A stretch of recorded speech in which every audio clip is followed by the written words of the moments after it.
أعوذ بالله من الشيطان الرجيم بسم الله الرحمن الرحيم نون والقلم وما يسطرون ما أنت بنعمة ربك بمجنون وإن لك لأجرا غير ممنون وإنك لعلى خلق عظيم وستبصر ويبصرون بأيكم المفتون إن ربك هو أعلم بمن ضل عن سبيله وهو أعلم بالمهتدين.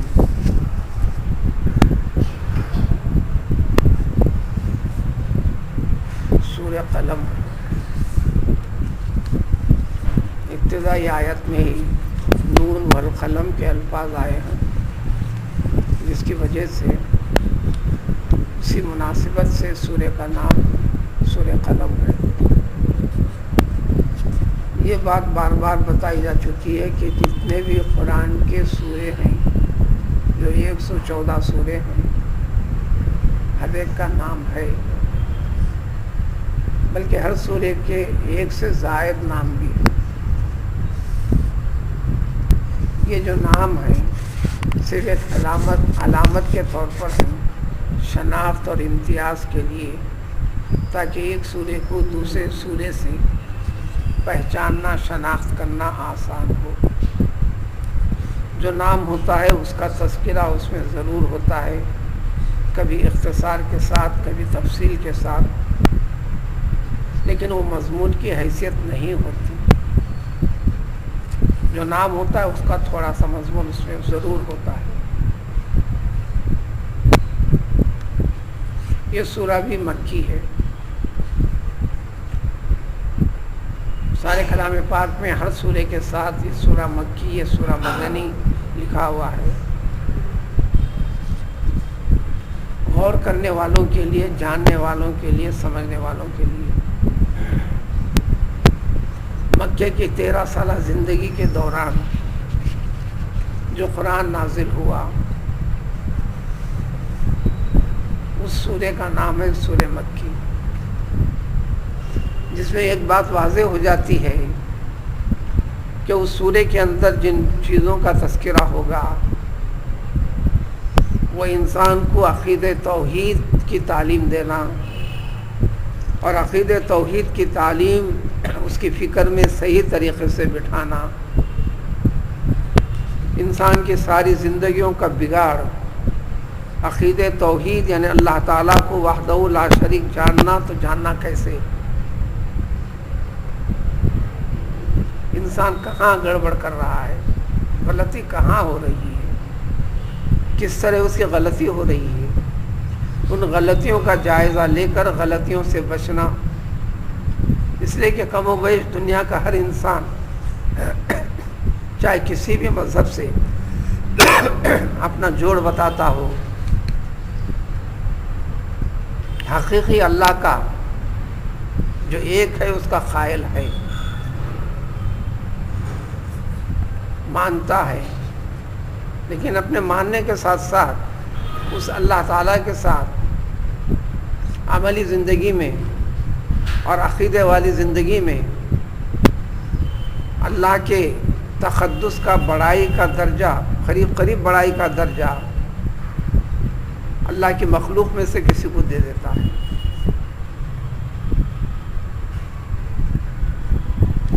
جس میں چھوٹی چیزیں بھی ہیں، بڑی چیزیں بھی ہیں، آسمانی چیزیں بھی ہیں، زمینی چیزیں بھی ہیں۔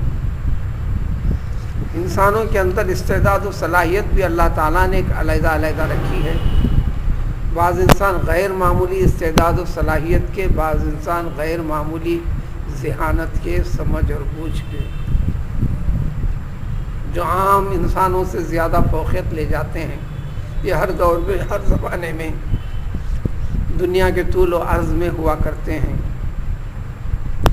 دیگر وہ انسان جو ان میں اس قسم کی استعداد و صلاحیت کم رہتی ہے، وہ ان کی استعداد و صلاحیت سے مانوس ہو کر تعجب کرتے ہوئے اور اس کو بڑا مانتے ہوئے، بڑا تو ماننا چاہیے لیکن اس قدر بڑا مانتے ہوئے کہ اس کو قریب قریب معبودیت کا، للہیت کا تقدس درجہ دے بیٹھتے ہیں۔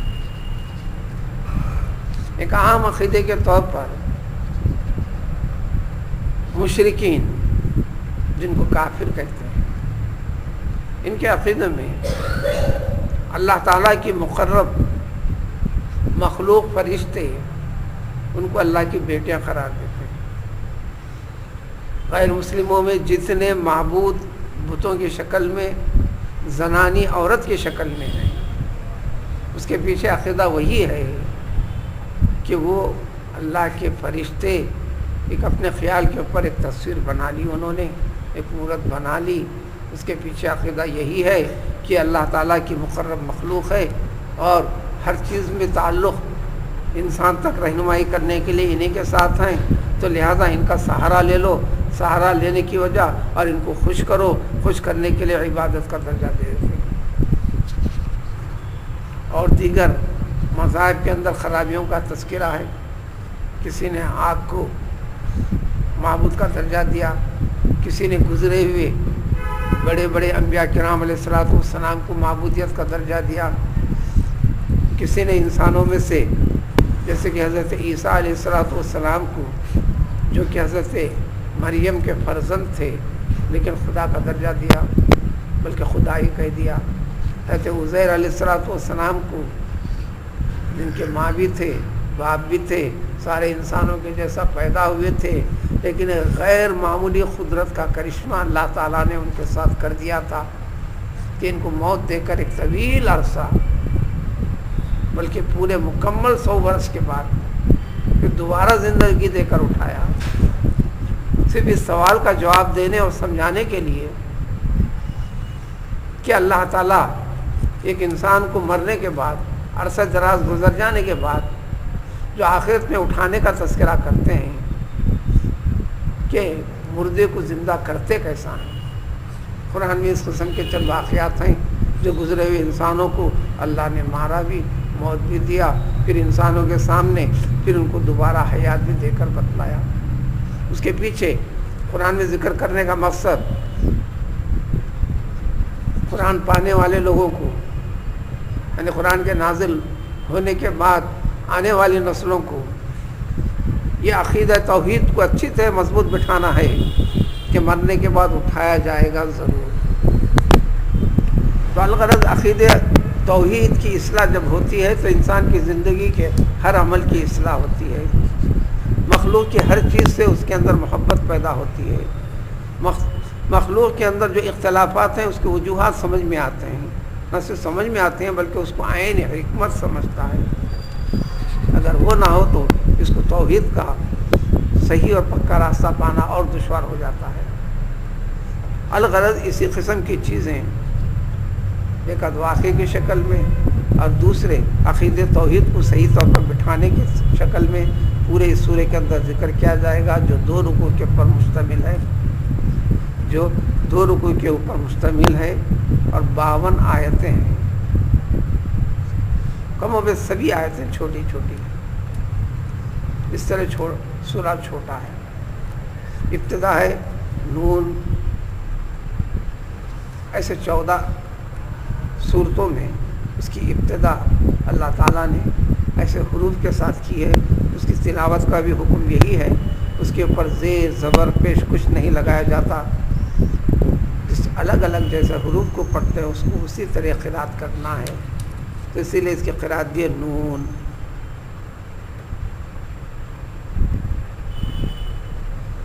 ایک نون کے معنی مچھلی کے بھی ہیں، مچھلی والوں کا ایک خاص تذکرہ گزرا ہے، ان کا تذکرہ بھی اس سورے کے اندر ہے۔ لیکن بہرحال یہاں پر جو نون سے جو مقصد اور مراد ہے اللہ ہی خوب اور بہتر جانتے ہیں۔ والقلم وما یسطرون، قسم ہے قلم کی اور ان چیزوں کی جنہوں نے اس قلم کے کو استعمال کیا، لکھا۔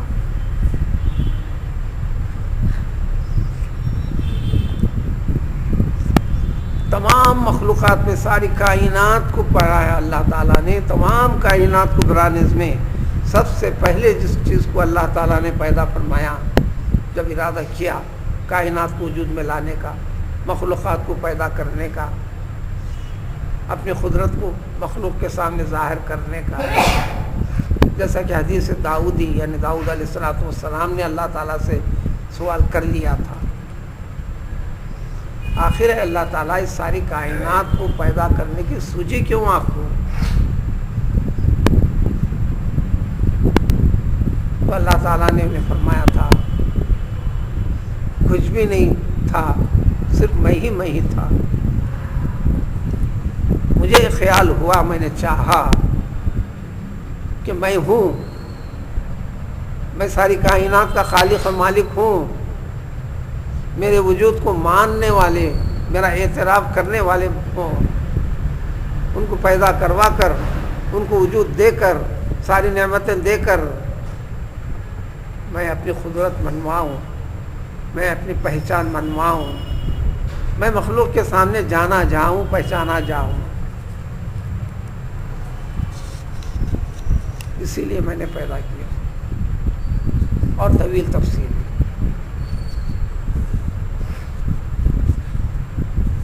اور کائنات کی ہر چیز، ہر مخلوق اللہ کو جانتی ہے، اس کی بھی تفصیل بتا دی گئی ہے. اور ساری کائنات، ساری مخلوقات میں ایک خاص قسم کی مخلوق، ایسی مخلوق پوری مخلوقات میں کہیں نہیں، انسان کو وجود بخشا، فی احسن تقویم بتلایا، اس جیسا بہتر شکل و صورت والا، استعداد و صلاحیت والی مخلوق کو ساری مخلوقات میں کوئی مخلوق نہیں، صرف اور صرف انسان ہے.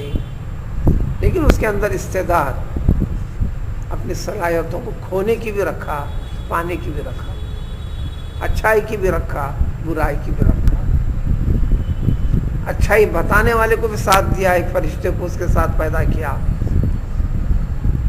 اور برائی کے بتانے والے کو بھی اس کے ساتھ رکھا، ایک شیطان کو بھی رکھا.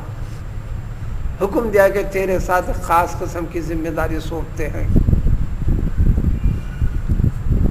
اچھی ہدایت و تعلیم دینے والے کو، تیرے دل میں جو اچھا خیال ڈالتا ہے فرشتے کے ذریعے سے، اللہ کی طرف سے، اس کا نام الہام ہے.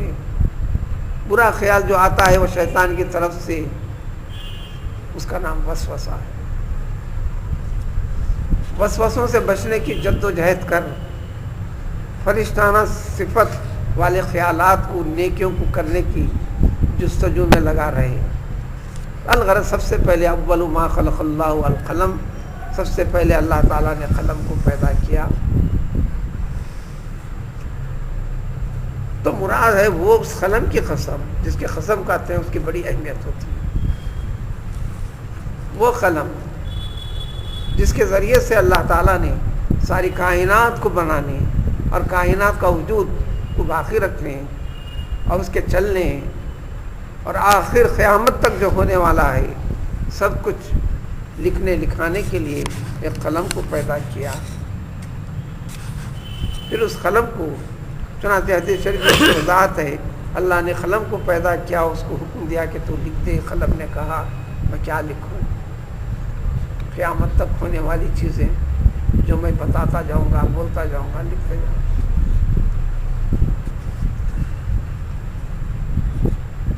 قلم نے لکھا، قلم چلانے والوں کو پیدا کیا، فرشتوں کو، اور فرشتوں نے یسترون لکھنا سطر سے.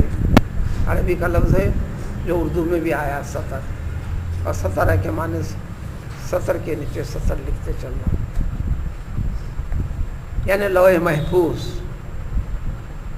بس یہ چیزوں کو سب سے پہلے وجود میں لایا اللہ تعالیٰ.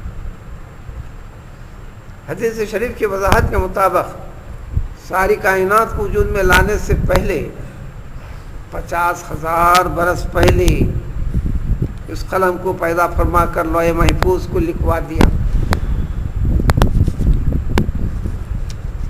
جس میں بتانا ہے کہ اللہ تبارک تعالیٰ کا علم آنے والوں کے بارے میں اور موجود جو مستقبل میں جو کرے گا، انہیں شقی ہے، بدبخت ہے، اچھا کرے گا، برا کرے گا، ہر چیز کا عطا پتہ اللہ تعالیٰ کے علم میں ہے.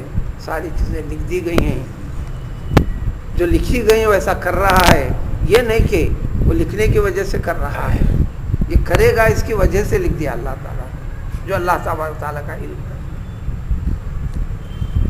تو گیا سب سے بڑی قسم ہو، اس چیز کا حوالہ دے کر چند برے عقائد جو انسان یقین نہ رکھ کر اپنے رسول کو زیادہ اہمیت نہیں دیتا ہو، ان کے نمونے کو اہمیت نہیں دیتا ہو، ان کی سنتوں کو اہمیت نہیں دیتا ہو، وہ بھی مراد ہے، اور ان کا انکار کرتا ہو، ان پر آنے والی وحی کا انکار کرتا ہو، ان کے ذریعے سے بھیجے گئے اللہ تعالیٰ کے کلام کا انکار کرتا ہو، کیونکہ کلام پاک آخرت کی باتیں پیش کرتا ہے۔ سب سے بڑی بات پیش کرتا ہے کہ مرنے کے بعد تم کو اٹھایا جائے گا، جبکہ انسان سڑ جائے گا، گل جائے گا، زمین کے اجزاء میں تبدیل ہو جائے گا۔ انسان کو بڑا تعجب لگتا ہے۔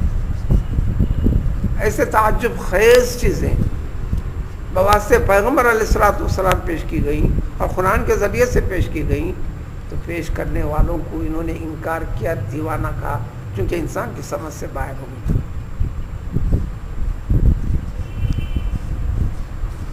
جب انہیں دیوانہ کہا تو یہ چیزیں ان کو ملی کلام پاک کے ذریعے سے، تو اس کلام پاک کی بھی کوئی حقیقت نے انکار کر دیا۔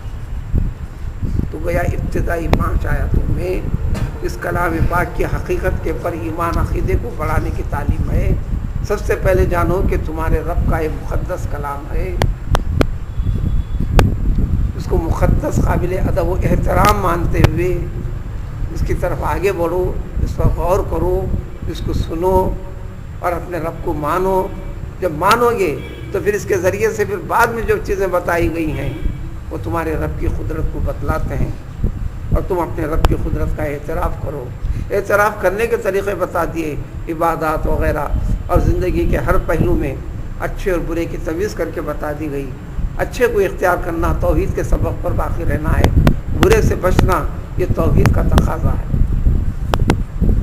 چنانچہ اس کے بعد فوری ذکر کرتے ہیں، ما انت بنعمت ربک بمجنون، اے محمد پیغمبر صلی اللہ علیہ وسلم، آپ اپنے رب کے فضل و کرم سے آپ دیوانے مجنون نہیں ہیں، جو ان کے سمجھ میں نہ آنے سے آپ کو دیوانہ اور مجنون کہتے چل رہے ہیں۔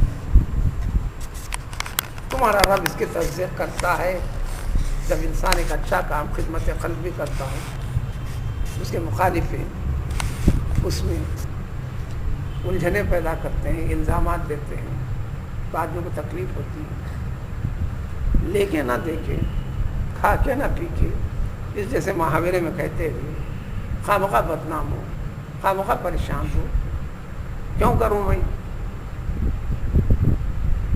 تو سب سے پہلے پیغمبر صلی اللہ علیہ وسلم کو بتا دیا گیا کہ آپ کو اس میں پریشان ہونے کی ضرورت نہیں، آپ کے نبی برحق ہونے کی تصدیق آپ کا رب فرماتا ہے، ان کے کہنے سے کچھ ہونے والا نہیں ہے۔ بالواسطہ امتیوں کو بھی تاکید ہے، جب تم خالصاً للہ، اخلاص کے لیے، دنیا کے لیے نہیں، ریاکاری کے لیے نہیں، اللہ کے لیے جو کام کرتے ہو، اس جیسی رکاوٹیں تمہاری زندگی میں آئیں گی، تم کو تمہارے رب کی پرواہ کرنا ہے، لوگوں کی پرواہ نہیں کرنا ہے۔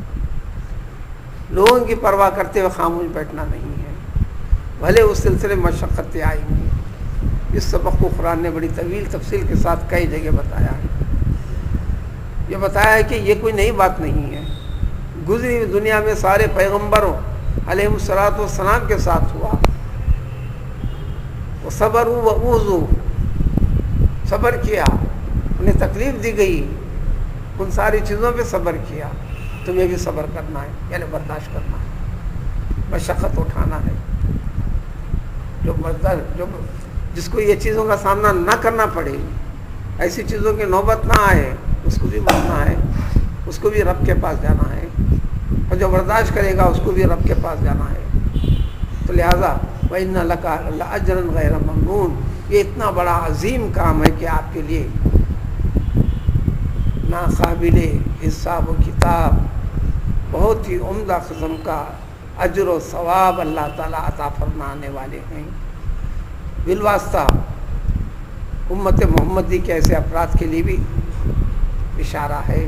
پیغمبر صلی اللہ علیہ وسلم کے لیے تو ذکر کر دیا گیا کہ آپ کے لیے بے حد و حساب سب سے اچھا اجر عطا ہونے والا ہے۔ اب دیوانے کیسے ہوں گے؟ یہ اچھا کام کرنے والے کو دیوانہ کرنے سے دیوانہ کیسے ہو جاتا؟ کیا دیوانے میں اس سے اچھے اخلاق ہوتے ہیں؟ اِنَّكَ لَعَلَىٰ خُلُقٍ عَظِيمٍ، آپ تو سب سے بڑے اونچے قسم کے اخلاق کے اوپر ہیں. آپ کے اخلاق پر پابند ہونے کے اوپر آپ کے سارے دشمن بھی گواہی دیتے ہیں. سارے کلام پاک میں جو احکام ہیں، جو طریقے بتائے گئے ہیں، اس کا مکمل نمونہ آپ ہیں. اس کا مکمل نمونہ آپ ہیں. آپ کی زندگی کے ہر پہلوؤں کو دشمنوں نے بھی دیکھا، کسی نے کوئی عیب نہیں نکالا. پیدائش سے لے کر نبوت کے ملنے تک کی زندگی کے ہر پہلو کا جائزہ لیا گیا. کوئی چیز چھٹی نہیں، کہیں بھی بد اخلاقی، بے راہ روی والا معاملہ ہرگز نہیں ہوا. ہر قسم کی اونچے قسم کے اخلاق کے نمونے کے پر آپ کو باقی رکھا. کس نے باقی رکھا؟ اللہ تعالیٰ نے. پھر کلام پاک کے ذریعے سے آپ کے اخلاق اور اونچے ہو گئے. جتنے احکام ہیں ان سارے احکام کی پابندی کا نمونہ آپ ہیں. آپ کے اپنی امت کے لیے اگر کوئی ایسا کہتا ہے ایسے شخص کو کہہ لینے دو، آپ بھی دیکھ لیں گے، ان کو بھی پتہ چل جائے گا کہنے والا بد اخلاق ہے یا جس کو کہا جا رہا ہے یہ ہے. یأیکم المفتون، حقیقت میں ایسا کہنے والے پاگل ہیں. ان کے پاگل کہنے سے پاگل نہیں، ایسا کہنے والے دیوانے ہیں. لہذا اچھی طرح بات یاد رکھو کہ تمہارا رب کو پوری طرح عطا پتہ ہے کہ تم میں سب سے زیادہ ہدایت کے پر کون ہے اور کون اس کے راستے سے ہٹا ہوا ہے. تمہارا رب خوب جانتا ہے. تو تمہارے بارے میں کہ تم نیکی کے راستے پر قائم ہو، صحیح راستے کو پکڑے ہوئے ہو، یہ کافی ہے.